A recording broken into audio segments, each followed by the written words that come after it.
Secret technology, secret hidden doorbells. तो hello viewers, आज आप लोग हमारे द्वारा बनाएगी एक स्मार्ट इलेक्ट्रॉनिक डोरबेल देखने वाले हैं। इस डोरबेल की खासियत ये है कि इसमें ना तो कोई एक्सटर्नल दिखने वाला स्विच है और ना ही कोई इसमें बटन है जिसे प्रेस करके डोरबेल को बजाया जा सके। सो इस डोरबेल का जो वर्किंग है वो आज आप लोग सीखने वाले हैं, क्योंकि इसमें जो तरीका इस्तेमाल हुआ है वो काफ़ी ज़्यादा यूनिक है, बहुत ही रिलायबल है। ये डोरबेल कैसे काम करती है ये जानने से पहले हम ये देख लेते हैं कि ये क्या काम करती है। तो ये कर दिया है हमने गैजेट को अपने दरवाजे पर सेट, और अब आप इसका आउटपुट देखो।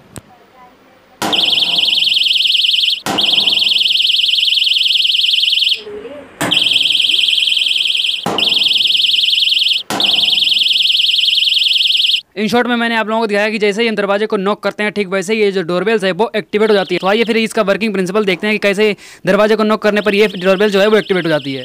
इसमें भी वो सरफेस अपना वाइटल रोल प्ले करती है, जिसमें कि इस डिवाइस को लगाना होता है। जब भी हम नॉक करते हैं तब नॉक करने से जो साउंड वेव्स हैं वो उसकी सरफेस पर पूरी तरह से फैल जाती हैं। दूर से सुनने से ये साउंड वेव्स हैं वो कम सुनाई पड़ती हैं, लेकिन जैसे ही हम सरफेस पर यदि अपना कान लगा दें तो ये साउंड वेव जो है वो बहुत ही क्लियर सुनाई पड़ती हैं, क्योंकि सरफेस के जो पार्टिकल्स होते हैं वो वाइब्रेशन के अच्छे चालक होते हैं। इसलिए जैसे ही हम नॉक करते हैं वैसे ही वाइब्रेशन होता है और वाइब्रेशन पूरे सरफेस पर फैल जाता है। आइए इस बात को थोड़ा अलग तरह से समझते हैं। अगर मैं सिंपली से नॉक करूं तो जो साउंड है वो कुछ इस तरह से आएगी,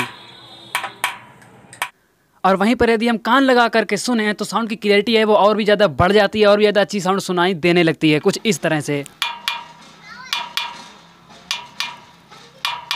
ऐसा इसलिए होता है क्योंकि एयर में साउंड का जो वॉल्यूम है वो दूरी बढ़ने के साथ साथ धीरे धीरे घट जाता है। लेकिन लोहे के पार्टिकल्स की अगर बात करें तो वहाँ पर साउंड वेव जो है वो काफ़ी दूर तक ट्रेवल कर लेती हैं, क्योंकि लोहे के पार्टिकल्स जो है वो साउंड की अच्छी कंडक्टिविटी कर देते हैं। इसीलिए हम रेल की पटरी पर कान रखकर ये अनुमान लगा लेते हैं कि ट्रेन कितनी दूरी पर है। बट ये कंडक्टिविटी हर मटेरियल्स की अपनी अलग होती है, लकड़ी की अलग होती है, एल्यूमिनियम की अलग होती है। तो ये तो हो गई सरफेस पर साउंड की कंडक्टिविटी की बात। अब आते हैं अपने डिवाइस पर। डिवाइस में आप लोगों को जितने भी कंपोनेंट यहाँ पर लगे हुए दिखाई पड़ रहे हैं, चाहे वो बैटरी हो या फिर इलेक्ट्रॉनिक का सर्किट हो, वायर्स हो, ये सभी यहाँ पर अपना एक मेन रोल निभाते हैं। लेकिन उससे भी ज़्यादा मेन रोल निभाने वाला जो कंपोनेंट है वो यहाँ पर है ये लकड़ी का टुकड़ा जो कि पीछे लगा हुआ है। ये यहाँ पर सबसे ज़्यादा मेन रोल निभा रहा है, क्योंकि यहाँ पर लकड़ी का जो टुकड़ा है उसकी मदद से मैंने एक ऐसा सिस्टम बनाया हुआ है जिससे कि जो वाइब्रेशन हो रहा है, जो साउंड की वेव्स आ रही हैं, ये उसे सेंस करता है। हमारा ये डिवाइस इतना सेंसिटिव है कि ये छोटी छोटी साउंड को भी डिटेक्ट कर लेता है, सेंस कर लेता है। लेकिन यहाँ पर ऐसा बिल्कुल भी नहीं है कि आसपास हो रही बाकी आवाज़ों को भी ये डिटेक्ट कर ले, ऐसा इसमें बिल्कुल भी नहीं है। और इसका प्रूफ भी मैं आप लोगों को दिखा देता हूँ।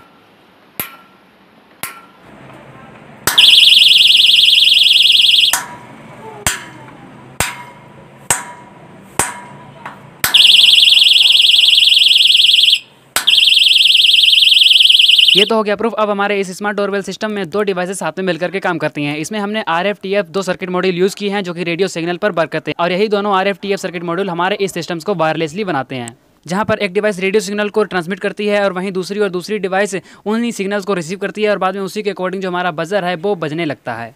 सो आइए फिर लगाते हैं अपने इस डिवाइस को दरवाजे पर और देखते हैं इसका फाइनल आउटपुट। इसे हॉट ग्लू से अपने गंदे से दिखने वाले दरवाजे पर चिपका देते हैं।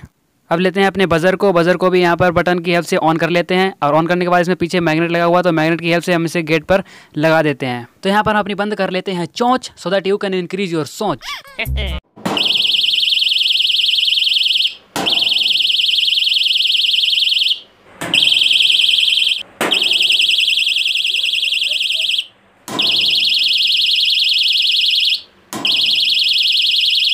इस डिवाइस को लगाने के बाद ये पूरा दरवाज़ा जो है एक स्विच बन जाता है। इसके किसी भी कोने से अगर आप नॉक करते हैं तो ये डिवाइस जो है एक्टिवेट हो जाती है और बजर बजने लगता है।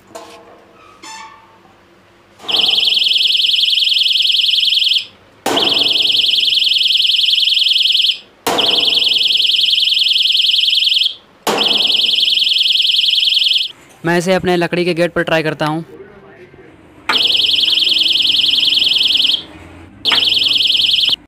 ओके व्यूअर्स, तो अब आप लोग ये सोच रहे होंगे कि हमने इसमें कौन सा वो मेन कंपोनेंट, कौन सा वो मेन सेंसर इस्तेमाल किया हुआ है जिसकी वजह से ये जो नॉक को डिटेक्ट करता है।